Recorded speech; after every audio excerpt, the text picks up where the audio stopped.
You're listening to Secret Sonics, a podcast exploring the creative side of music production. Join us weekly for honest conversations with real-world music producers and audio professionals.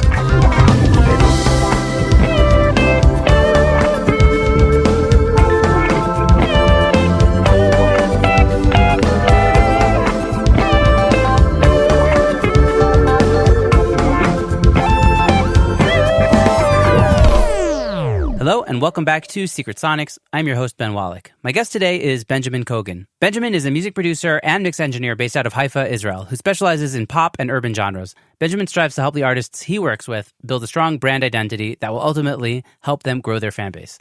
Former guest of the show, Nicholas DiLorenzo, recommended I reach out to Benjamin, so it's a pleasure to have him on the show. Welcome to Secret Sonics, Benjamin. Thank you so much, Ben. It's a pleasure to be here with you. I think it's like the first time that I'm interviewed by someone and not me interviewing. So it's nice to be a guest for a change. And Nice. I'm glad that Nicholas recommended me. It's really nice. Yeah, he's a sweet guy. Yeah, he is. And this is like the first time it's like two Benjamins coming out of Israel to do a podcast. So. Yeah. So tell me a bit about your story. How did you get started doing production? It's really interesting. I guess that recording myself with two cassette decks when I was like 11 years old is not considered production. So I think first official kind of production could be named at the time I was in high school. I started like working in EJ Hip Hop 5. I've heard of EJ, yeah. Yeah, so my first steps were like in producing beats in EJ and like recording myself in, it's not Audacity, it was like SoundForge, I think. Like there are a bunch of different programs around 2004. It's like when I started recording myself on computer, because like before 2003 I didn't even have a computer in my life. So it's like I was late to the game after I moved from Ukraine to Israel. But more kind of serious, I started making music around 2005 because I have someone assigned to me from school, like a student in the program, to help students like with different like homework and different stuff. So this student, he was a musician himself, and like we had a lot of free time except from doing homework. So he started to teach me how to use Cubase. And Wow. And my first steps in Cubase and in making beats and stuff like that came from that time. Yeah, it's so funny. I've mentioned this on the show before, but it seems like everybody in Israel kind of uses Cubase because everybody got cracked versions of Cubase back in the day. So it's like the industry standard of the Israeli recording scene. Right. Back then, like in the beginning of 2000s, there was a group of hackers who were called like H2O, and their motto was like try before buy. And like everybody used these cracked versions of Cubase. Like I think my first version was obviously cracked, and it was 3.1. Oh wow, it's been a while. Yeah. It's quite a ride. Yeah, not using cracked version anymore for 7 years now. So let's jump forward a little bit. It's been quite a while since 2005. Like, what else happened in the interim? How did you progress to where you are today? Yeah, I mean, honestly, until like 3-4 years ago, I didn't consider myself as a professional producer or mixing engineer, and like didn't see myself like kind of doing it as a career. Since I was like 16 years old until like around 2016, on the edge of 15 and 16, just then I like decided that it's gonna be like my profession, and started like to actually like step up all my skills and all my game. But before that, I was just treating it like a hobby and like was doing songs for fun. Like I was as an output for my pain, for my pleasure. I was writing songs, and since I was 11 years old, first in Russian, later I learned to write in English and Hebrew, but like Russian, of course, is my strongest language when it comes to songwriting. And so I was a rapper. I was an artist myself before I started producing other people. And yeah. So how'd you make the switch from artist to producer? Like what made you change your mind? It's like I was a default producer for my friends, and I was just producing for fun. I had friends. We had a band before, a rap band, and I was producing our band songs. And then like I produced like a few projects for them, like just for them, like their sole projects. And I was doing it for free because they were my friends. So this was like kind of times that I understood that I can do it for other people, and like people like to work with me. My friends liked me to produce their stuff. Mm-hmm. And so when I was like on the crossroads and was about to decide what I want to do in my life, because I was like at late 20s and I didn't really have a path. I tried different things to study different things, and nothing really clicked with me.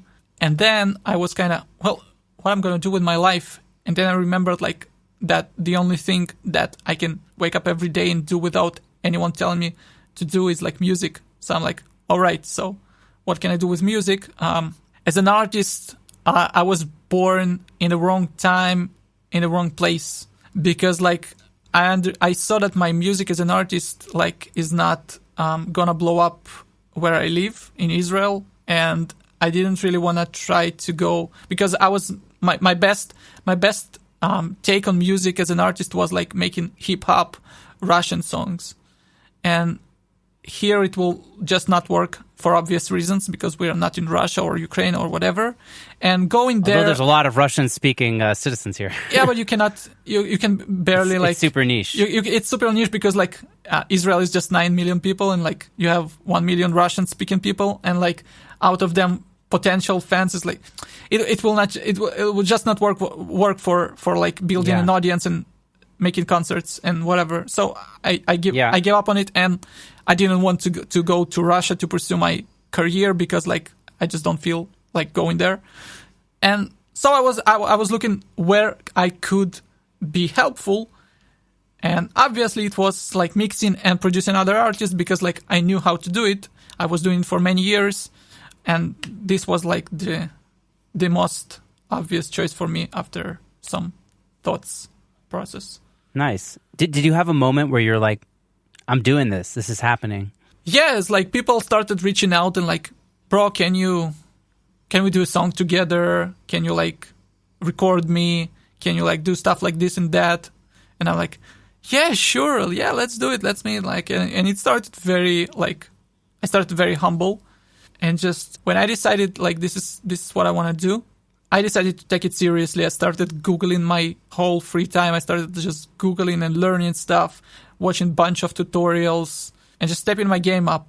So I must say that one of the things that I took a lot of time, I would say like a few years to actually work on to get to where I am today, it was mixing, because I really, really wanted to step up my mixing game, and it was really important for me. So I almost like abandoned production for some time until I was sure that my mixing game is up, if it makes sense. Yeah, totally. I've been down that road. Oh, really? Yeah, for sure. Yeah, like you also like kind of put production aside and focused on mixing for some time? Yeah, I think I'm in a little bit of a phase of doing that now, especially with the coronavirus also. I think I might also be better at mixing than I am at producing. This is maybe just like a hunch I have. Oh. But I've also been like down the rabbit hole of like, let's just focus on the technical, let's focus on the compression and the EQ, and then I've had phases where it's more, let's focus on just bringing people in and recording and seeing where the creativity goes. So I've had seasons of both, I'd say, over the course of my my journey. Oh, cool. So it's not just me. Nice. No, of course not. But also, it's such a rabbit hole. Mixing is once you get down that kind of like the frequencies, like the attack and release times, like it's just the whole journey, right? Yeah, but a lot of producers like hate it. They don't like to doing it. I fell in love with it. Yeah, same here. Because I'm a technical guy in many ways. So like another technical thing was like, man, it's like challenging and it's like fun. And I was like, damn, I like it. Let's switch this freaking knob. So do you mix the majority of the tracks that you work on? Yeah, I mix almost 95% of productions that I work on. I just have just a couple of things that I didn't mix or master myself, but most of the work I do everything myself. Wow. How do you find that? How do you find working on every aspect of the track? Do you enjoy it, or is it overwhelming? In some cases, it is overwhelming. I will not lie. especially when you have like a few projects that are like in progress at the same time, and you have like a lot of tasks. I would love to sometimes like get some things done by other people, but in most of the projects that I work, I do it myself because I don't really have like an option to outsource. Right, because of budget constraints or whatever. Yeah, because I cannot put on artists something that they cannot allow themselves. So I need to be friendly for artists because, you know, artists. Right.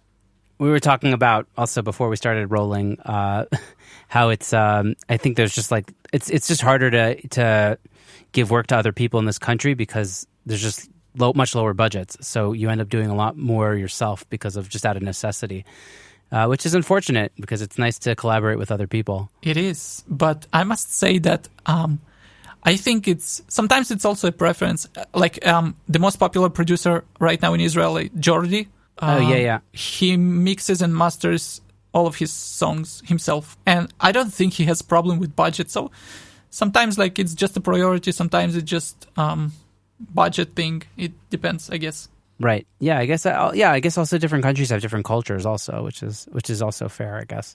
Yeah, I know that in the United States it's like very spread that when producers don't mix their stuff. Yeah, totally. There's a variety. So tell me a little bit. Let's jump forward a little bit. Like, tell me about what you look for in an artist these days to see if it's going to be a good fit working together.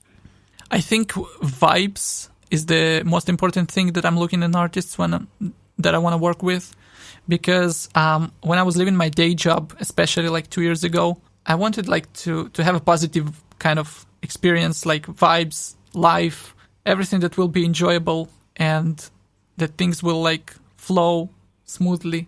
And for that, it's very important to work with people that you feel some kind of connection, that they understand you, you understand them. And there were a few artists down the road that when I felt like it's not going to work between us, because like the vibes are not there, I had to decline working with them. And I'm proud to say, not proud, but like kind of not afraid to say that I don't work with everyone. It's like just the money is not worth it. Yeah, for sure. So it's very important. So when I'm looking for artists to work with, I want to have like the vibe that like the first sign that we are like a good fit is like if we can talk for hours about like different stuff and we just have fun talking, casual calls, random calls, we click. Yeah. It's like the first sign that probably it's going to work between us as artist and producer. I know. I think getting along with people you work with is so important. And people that like you don't get along with, like, how are you going to communicate something that's like an emotional art? You know, if you can't even communicate on like just a regular conversation level, right? Like, I can do that. I can do that because I worked like 8 years in technical support, and my whole job was talking to people I don't like to, but I have to. So like technically, I can do it. I have no problem doing it. I just out of choice, I don't want to do it. Yeah. That's a good choice. Yeah. I mean, if I would like, I'm saying like that, if I would like to work, if I have control over myself and over my work, I just want to surround myself with people who I enjoy working with. Yeah, absolutely. And if you go down that road of working with somebody that you're not happy working with, it always ends up being like not as good of a project, and like you have a stinky feeling the whole time, and it's just, you know, it's not serving either him or me. Is like in this case, like I would prefer to recommend him. Like, okay, there is a producer that I think will be very good for you. You probably may be a good fit for him, and like just like, you know, just send him to someone who I think will be more in his vibes. Yeah, it's because somebody can be like your nightmare client, but somebody else's like dream client. Exactly. And I've had that with I know most of the other like producers in Jerusalem, and so I've sent people other people's way, and they've sent me sometimes, you know, artists my way, and sometimes it's like, oh, I really didn't like working with this client. It's like, oh, this actually was a really good client for me, and the other way around. So it's like you never really know, you know, you never know. Yeah, exactly. It's so much chemistry between people. Absolutely. So tell me a bit about your workflow. So when an artist has an idea for a song, what do they usually send you, and what are you listening for the first time you hear it? Is there something specific, like maybe it's a vibe, a melody, or looking for vocal quality? Like what are you looking for? Okay, the first thing is the melody, because melody